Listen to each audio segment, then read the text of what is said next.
The Biden campaign has revealed a brilliant new strategy to win over the youths. Animal Crossing yard signs.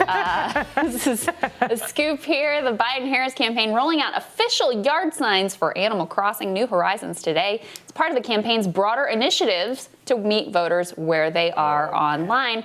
Saagar, it's a move that reminded a lot of folks of this moment from 2016. Because we're going to have a lot of jobs from building infrastructure to coding, creating new apps. I don't know who created Pokemon Go, but I'm trying to figure out how we get them to have Pokemon go to the polls. Oh, it hurts. It's so bad. It's so bad. This is not that bad, I will say. It's not as bad as that. Are Animal Crossing people play? Are they the voting age? Like, are there a lot of voting age people who play Animal Crossing? I have no idea. That was much for teenagers. Really? As far as I know. But what do I know, right? I don't play Animal Crossing. The whole thing is extraordinarily cringe. My friend Philip Wegman, he put this up, let's throw that up there on the screen. He was like, oh, so are there press conferences in Animal Crossing? Because go check it out. Yesterday and the day before that, both Biden and Harris will do these major campaign speeches and events and not take a single question.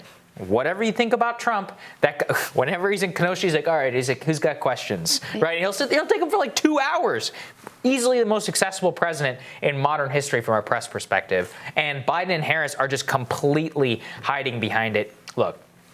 Maybe it's a smart move. I don't know. They're in very terms safe. of like young, it's very limited. But really, what it is it's just these cringy little things that they do when they don't indulge in the most basic of policy proposals, in the most basic, appeal to substance whatsoever, and in availability to the public. Well, that's the thing for me. It's like it's not a big deal. Like who cares? Whatever. It's kind of clever. Try to do this thing. Although someone was like, if people really were into Joe Biden and Animal Crossing, they could have made their own signs. But be that as it may, oftentimes, I think Democrats in particular, but maybe Republicans as well, I just note it more on the Democratic side, rather than actually responding to the substantive policy interest, needs, and wants of the voting demographic that they try to reach to, they'll do something like this or Hillary's cringe Pokemon Go thing, or they'll use celebrities that are supposed to appeal to young people. I mean, Hillary had every celebrity that you can possibly imagine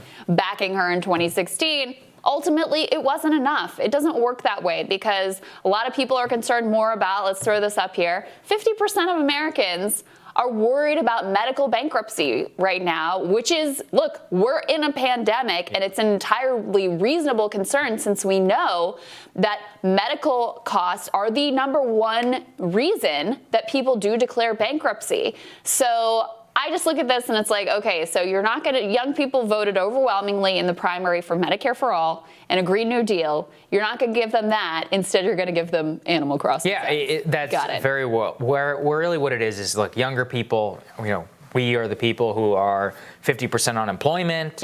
Much more likely to have, be hit the hardest, living at home. The amount of people who have just had to leave home and go move back in your late 20s, that's disgrace, right? Having an economy like that, and it makes everybody else more vulnerable, but that's the reality of the situation right now for so many millions of younger Americans. And now they're getting Animal Crossing signs in their front yards. It says a lot. Okay. Tomorrow on Rising, former Amazon worker Chris Smalls is going to tell us about ongoing Amazon protests. We talked about him a little bit today. Marianne Williamson is also going to join us. She's going to weigh in on election standings post-convention. And Donald Trump Jr. is going to preview his new book, Liberal Privilege. Something tells me I'm not invited to that interview. We'll see, right? I'll fight for it. It's a big show tomorrow. You won't want to miss it. And remember to hit that subscribe button so you don't miss any of our videos. Don't forget to like and share as well. And we will see you all tomorrow. Have a great day, guys.